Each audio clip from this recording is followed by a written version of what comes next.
Because you already found out. What's the one thing you'll not duck around with?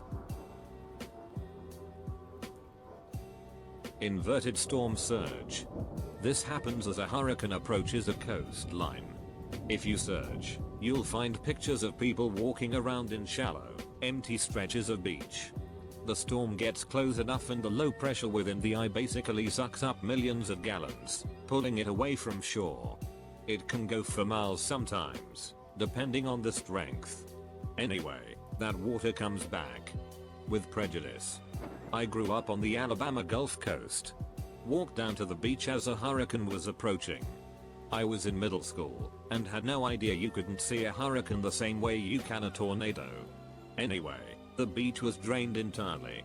Not knowing any better, I walked out to the end of the public fishing pier that would normally be about 8-9 feet deep. A few minutes passed, I was satisfied with this excursion, so I turned around. About 2-3 RDS of the way back to the shore, I felt the ground rumble, and I instinctively hauled as fast as I could. I'd say I finally got to about 20 feet from a jetty, rocks piled up to mitigate erosion, and got hit from behind by a wall of water. It actually carried me up and onto the very top of the jetty, and slammed me down. I could feel that my sandals left my feet, and by pure luck, they floated up and gently settled right by my hands where I was holding onto the rocks. The water receded slightly, enough for me to get over the jetty and away from the beach. I was so embarrassed that I never told my mom about it, and snuck into my house to get a shower and changed. Fast forward to 2017 when I was living on the Florida Gulf Coast, a bunch of people walked down into Tampa Bay right as Hurricane Irma was rolling in. I legit got anxiety watching the footage from the local TV station.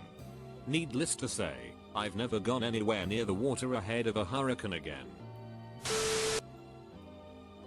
Hiking alone in Iceland. Being a confident hiker. Paraphrasing, the most dangerous hiker is a confident hiker. I got lost, didn't pack enough food and got caught on the side of mountain. 20 people had to rescue me. Never again. Driving through standing water.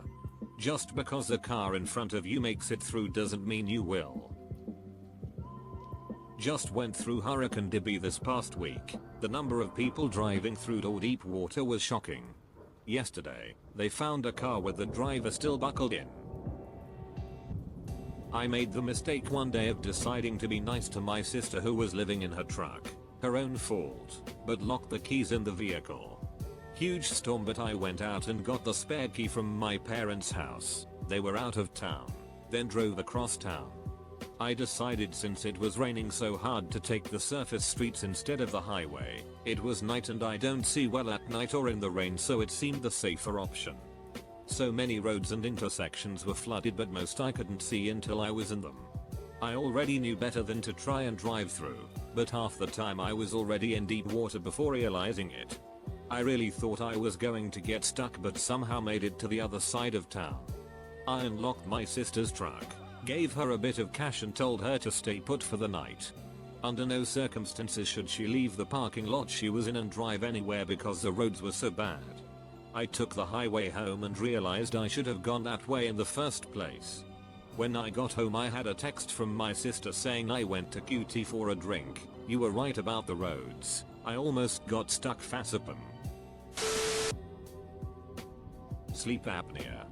Had it my whole life and didn't get it fixed until I was 31. The first night I used a CPAP machine I woke up and felt like I was touched by Jesus. I cannot believe how shitty I felt for my whole life and didn't even know that everyone else didn't feel that way. I had an extremely close friend for years and they were always so nice to me, went above and beyond all the time, and I felt so appreciated and loved as a friend. This was years, mind you, too. One thing that was red flag that I ignored and I mentioned to my partner that was concerning was that this friend was really horrible to people they didn't like or felt somehow wronged or slighted by. I remember saying I just need to make sure I'm never in their bad side. Well, long story short, always judge someone's character to include how they treat people even if they don't necessarily like them. If they talk badly, spread rumors, etc. about others, they will likely at some time do it to you. Edit to add, I also co-owned a business with this best friend, and so my second advice would be don't ever go into business with a friend. Even if they have no red flags. Don't do it. Paying my taxes. Worked for myself through college and didn't have a penny to spare, so I just didn't file for 3 years, figuring I'd pay it off when I was done and working. Ironically, my first job after graduating was for the state tax and rev department. They figured it out lickety-split and gave me a month to make good. Paid some pretty serious interest and penalties and learned to never do that again.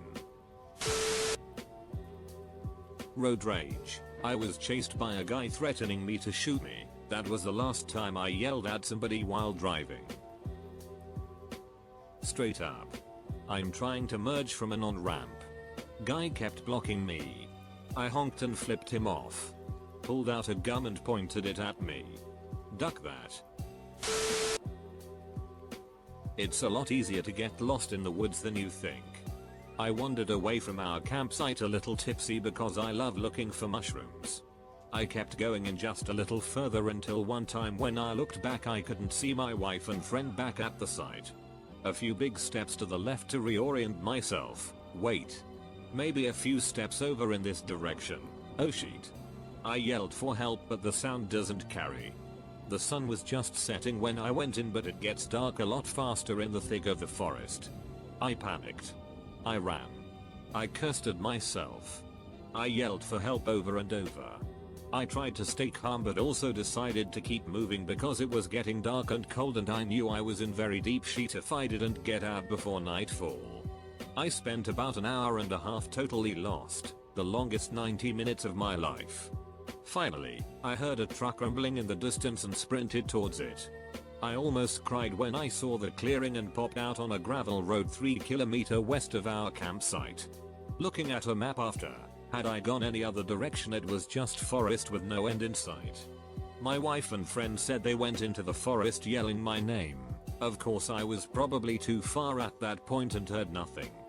I don't know what would have happened if that truck hadn't been going for a late evening drive along the service road. I thought I was going to die. Flipping the bird at a driver. It's been 40 years since I tried.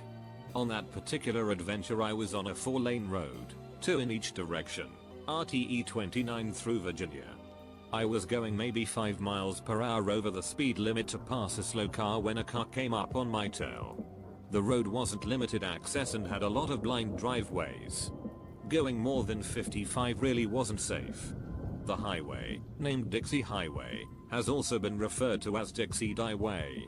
Anyway, I passed the slow car as quickly as I could safely do so, then pulled over to the right as soon as I was safely in front of the slow vehicle. The guy who'd been riding my tail passed me at a high rate of speed and I held up the third finger as he passed. Whoops. The driver obviously saw it as he pulled in front of me the instant he was past me and jammed on his brakes. I was so relieved that I didn't lose control of the car. Since then I avoid anything that might induce a road rage incident. The satisfaction of displaying your annoyance from the comfort of your car isn't worth the consequences. Road rage is real. Beeped at a guy being an asshole, riding the wrong lane and cut me off.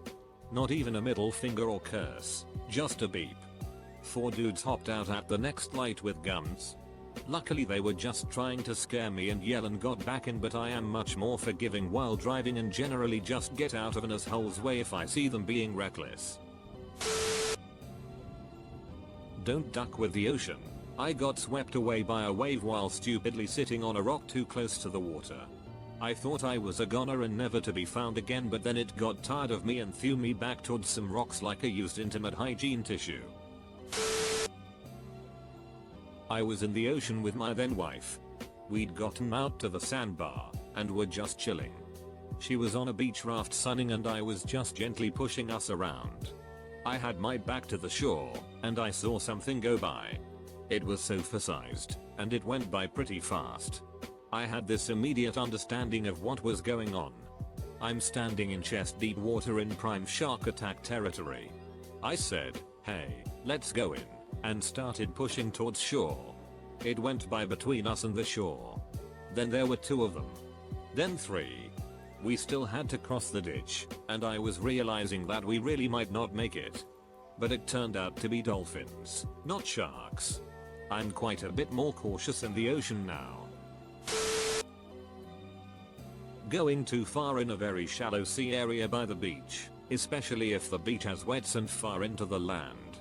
When I was about 13, 165 centimeters or 5 feet 5 inches tall at the time, I went to the beach with my dad. It was a small cove by the Atlantic. The water was super shallow. I went like 100 meters, 330 feet, in, and it was still at knee level. Then the tide came. When the water got colder and came to my mid-thigh, I decided to head back.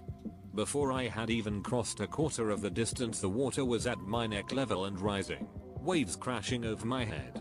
Each wave dragging me back into the sea with immense force as it receded. The tide also submerged about a third of the beach itself, making the way back even longer. My dad pulled me out, but it was scary as hell. I couldn't believe how quickly everything happened.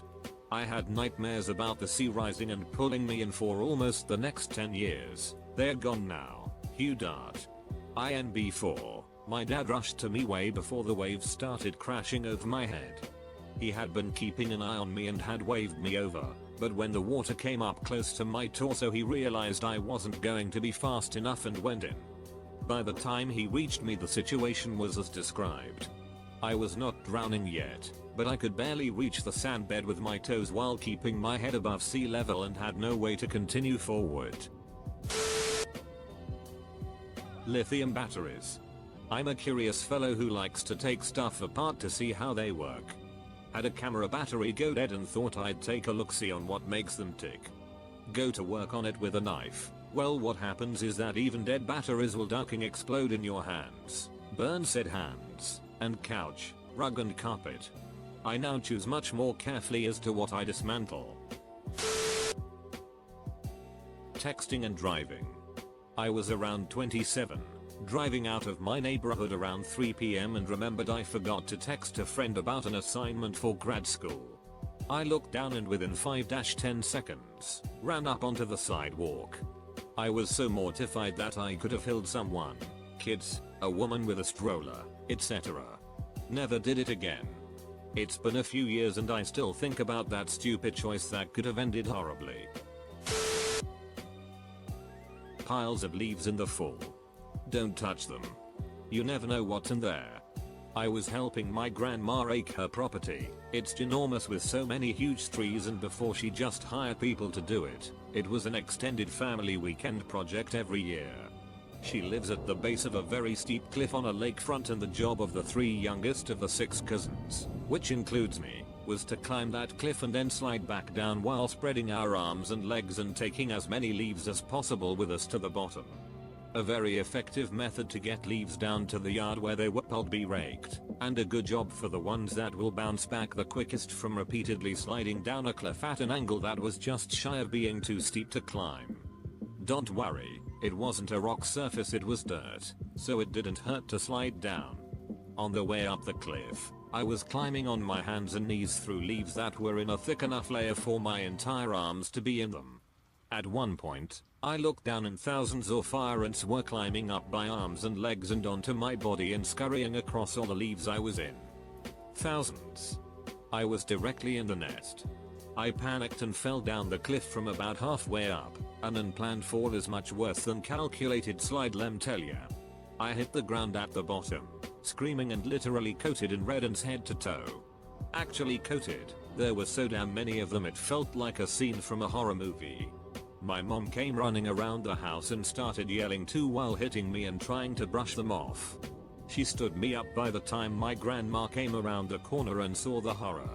Her immediate reaction was to take my pants off and beat me with them. When that proved unsuccessful, she grabbed my arm and took me to the gate of the marina next door and said run. So panicking, crying, covered in red ants, and still pantless me sprinted through the marina parking lot, onto to the dock, and ran all the way to the end where no boats were in the way, and jumped in the lake. The dock is very long, maybe like 80 feet, probably more. I suck at distance, And so many people saw me run by at full speed in this state with absolutely not one iota of context. Imagine hanging out on your boat at the local, very large and popular marina, just a regular weekend enjoying that crisp fall air, and all of a sudden a sobbing pantsless 10-year-old covered in bugs runs by you at full speed and jumps in the freezing lake. It was fall in Western NY. That lake was cold AF. They let me sit out the rest of leaf day and gave me so much Benadryl I don't really remember the next few days after that incident very clearly. I was never expected to come back for leaf day after that, and I did not. But I will never forget the time my grandma stripped me of my pants and beat me with them while screaming. A cherished memory of bonding between a girl and her grandmother.